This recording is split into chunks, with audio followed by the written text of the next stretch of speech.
My older sister took credit for my college application essay and built her entire career on my identity. There is no betrayal deeper than the one committed by a sibling who steals your voice because she lacks her own. For 7 years, my older sister, Chloe, has been the golden child of our family. A highly successful, published corporate consultant and motivational speaker whose career skyrocketed after her Ivy League admission essay went viral. My parents have her framed articles in our living room, always telling me I should be more like her. But last night, Chloe hosted a live broadcast celebrating her promotion, and she read that famous essay to thousands of viewers. As I sat in the audience listening to her speak, the room began to spin. Every single word she read was stolen from a personal diary I wrote when I was 16. Processing the most painful tragedy of my life. My sister didn't just steal my college essay. She commodified my trauma, built her entire identity on a lie, and yesterday, I finally decided to take my story back. My name is Maya. I am 25 years old, and I work as a quiet, behind-the-scenes copywriter for an educational software company in Chicago. I have always been the introvert of the family. I like words, I like stability, and I hate being the center of attention. My older sister, Chloe, who is 27, is the exact opposite. She is loud, charismatic, and commands every room she walks into. Growing up, our parents, Richard and Susan, treated Chloe like she was destined for greatness, while I was simply the reliable, quiet younger daughter who didn't cause any trouble. The division in our family became permanent during my junior year of high school. When I was 16, I went through a deeply traumatic experience. Our maternal grandmother, who is my absolute anchor and best friend, was diagnosed with a rapid form of dementia. Because my parents worked full-time, I became her primary companion after school. I watched the woman who taught me how to read slowly lose her grip on reality. To cope with the crushing grief of watching her mind fade, I poured my soul into a private leather journal. I wrote about the silent, heartbreaking beauty of sitting with someone who doesn't remember your name but still feels safe in your presence. I wrote about how identity isn't found in our achievements,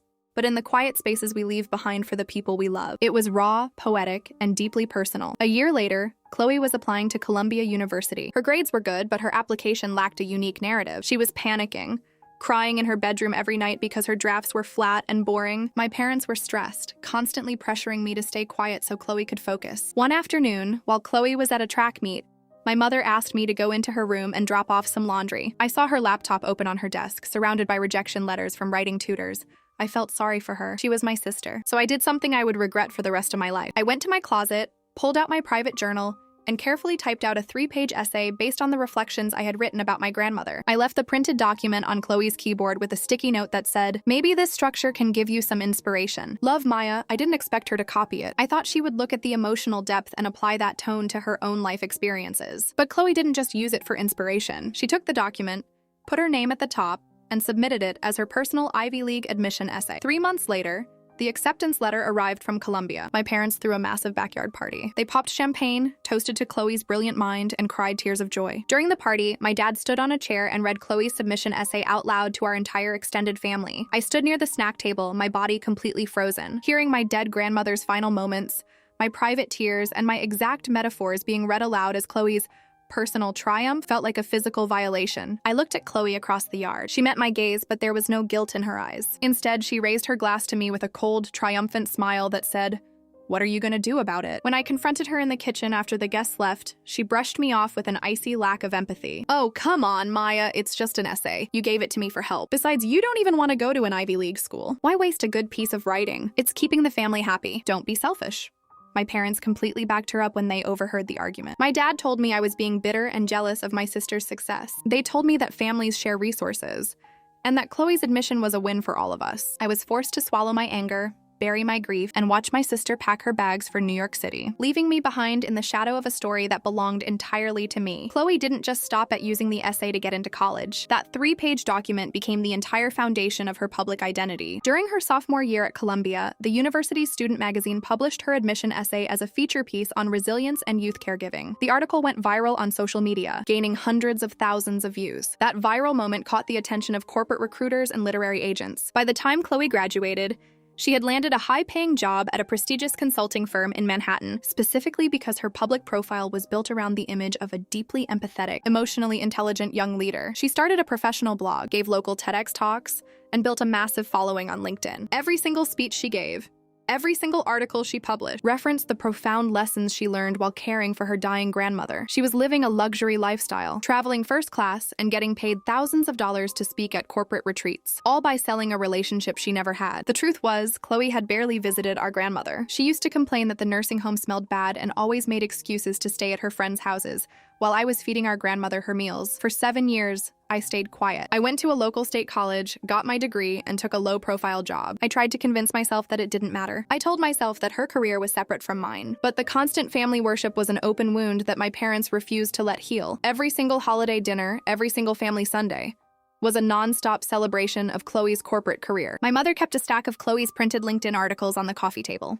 "Maya, look at what your sister achieved this week," my mom said during a Sunday dinner last month, sliding a printed page across the table. She spoke to a room of 500 executives about the silent spaces of leadership. "She is just so profoundly poetic. I don't know where she gets it from. You have a little writing job, Maya.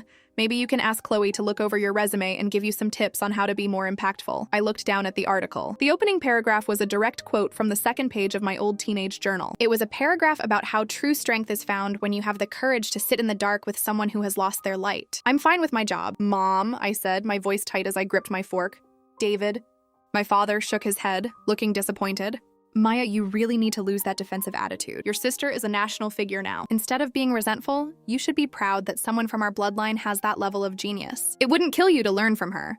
Chloe sat at the head of the table, cutting her steak with a calm, arrogant precision. She looked at me, her eyes gleaming with the absolute security of someone who believed she was completely untouchable. "It's okay, Dad," Chloe said smoothly, her voice dripping with fake maternal condescension. "Maya likes her quiet life. Not everyone is built for the pressure of the corporate state. I'm happy to help her if she ever wants to grow. But some people are just comfortable in the background." I stood up from the table, excused myself, and drove back to my apartment in tears. The injustice of it was suffocating. She was using my heart, my mind, and my grief to fund her designer wardrobe, while using that very same stolen leverage to look down on me as an underachiever. She had completely consumed my childhood identity and left me with nothing but the scraps of her arrogance. Part 3. The final breaking point arrived last night. Chloe had recently been promoted to Senior Vice President of Creative Strategy at her firm, a massive achievement for someone under 30. To celebrate, her company organized a high-profile live-streamed webinar called The Authentic Leader, where Chloe was the keynote speaker. My parents were ecstatic. They bought tickets for the live studio audience in downtown Chicago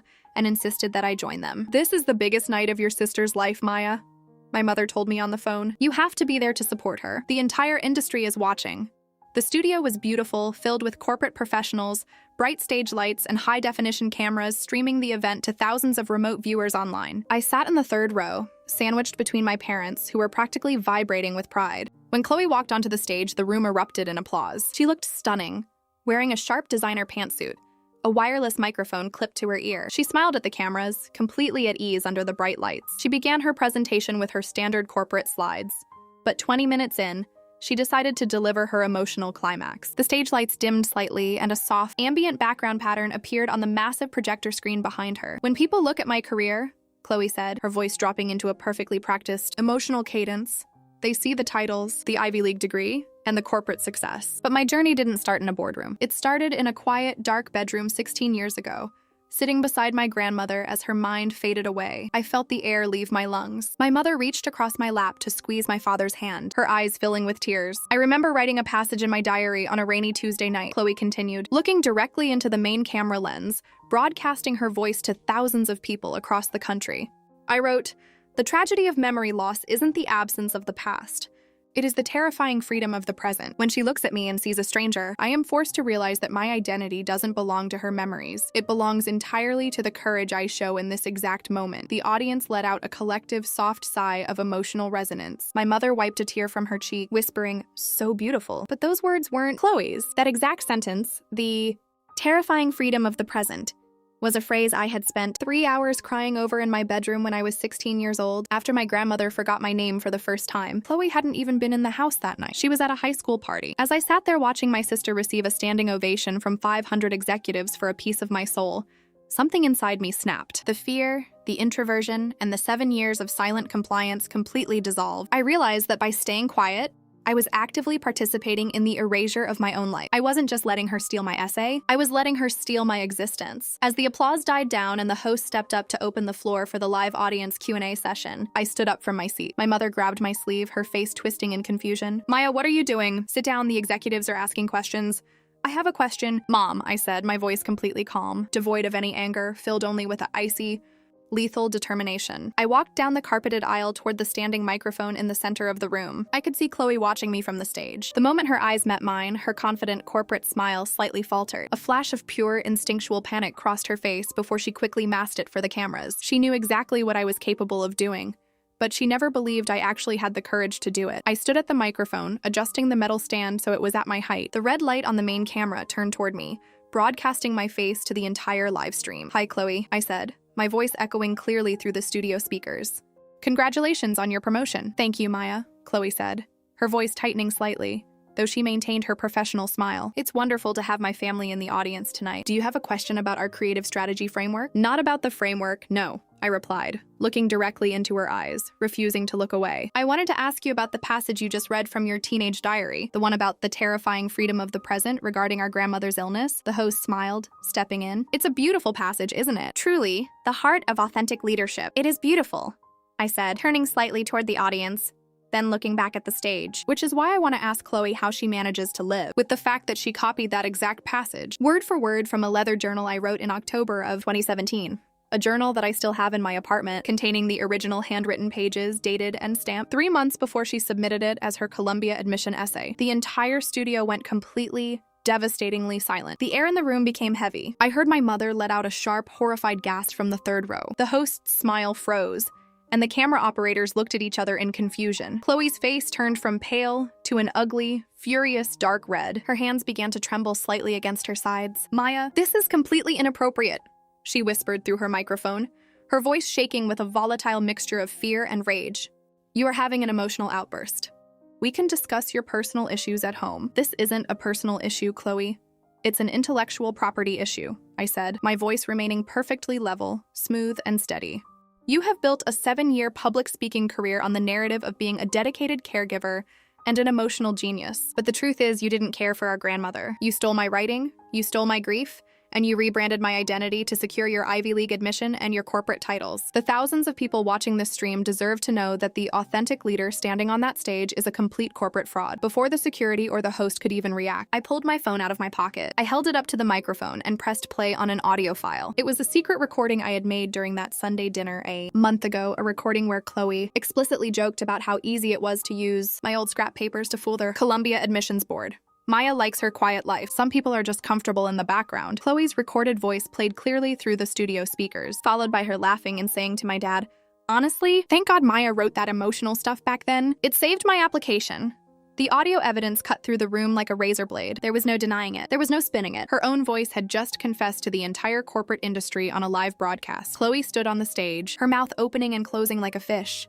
Completely stripped of her charisma, her titles, and her power. She looked small. She looked exposed. She looked like the thief she had always been. I didn't wait for her response. I turned around, walked away from the microphone, and headed straight for the exit doors, leaving the chaos behind me. The fallout from that night was an absolute nuclear explosion, and it dismantled our family dynamic within 24 hours. The live stream had been viewed by over 10,000 industry professionals, including the senior partners at Chloe's firm. By the time I arrived back at my apartment, clips of the confrontation were already being shared on professional networks and social media platforms. The headline was everywhere: "SVP of Creative Strategy exposed as a fraud by her own sister during live broadcast." At 7 a.m. the next morning, my phone began ringing continuously. It was my mother.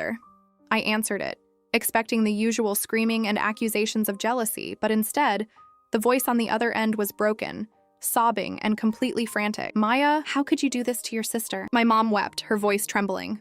Chloe's firm just suspended her indefinitely pending an internal investigation. Her book deal is being reviewed by the publisher. Her entire career is gone in a single night. She is locked in her room crying. "You have ruined her life." "I didn't ruin her life, Mom," I said, keeping my voice cold and firm, refusing to let her guilt trip me anymore. "Chloe ruined her own life the moment she decided to build a career on a massive lie. She spent 7 years treating me like an underachiever while standing on my shoulders. I didn't take anything from her. I just took back what belonged to me." "She's your sister, Maya. Families protect each other," my dad shouted from the background, taking the phone from my mom.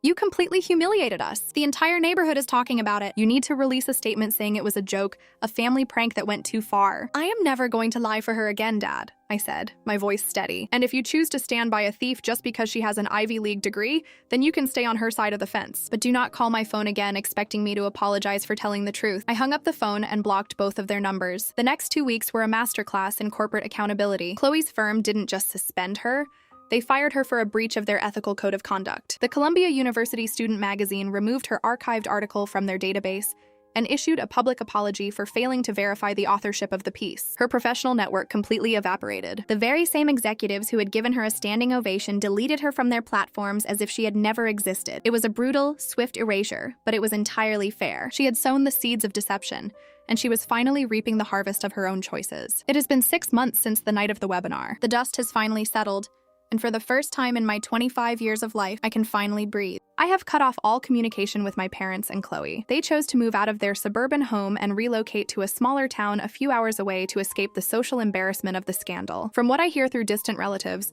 Chloe is currently working a low-level administrative job at a local retail office, entirely removed from the corporate stage. She no longer gives speeches, she no longer wears designer suits, and she no longer has a platform to sell a life she didn't live. As for me, the transformation has been profound. After the video of the confrontation went viral, a literary agent reached out to me. She didn't want to talk to Chloe. She wanted to talk to the woman who actually wrote those words about her grandmother. 3 months ago, I officially signed a contract to publish a collection of personal essays about youth caregiving, grief, and the hidden identities of quiet people. I am currently working on the manuscript every single evening at my kitchen table, sitting next to the original leather journal that started it all. Yesterday afternoon, I went to visit my grandmother's gravesite. The grass was green, surrounded by the quiet rustle of the wind through the willow trees. I sat on the stone bench, pulled out my notebook, and began to write a new chapter. For years, I believed that my silence was a form of peace. I thought that by letting my sister take the credit, I was keeping the family together. But true peace cannot be built on a foundation of theft, and love cannot exist where your voice is erased. I am no longer the quiet younger sister hiding in the background of someone else's stolen glory. I am the sole author of my past,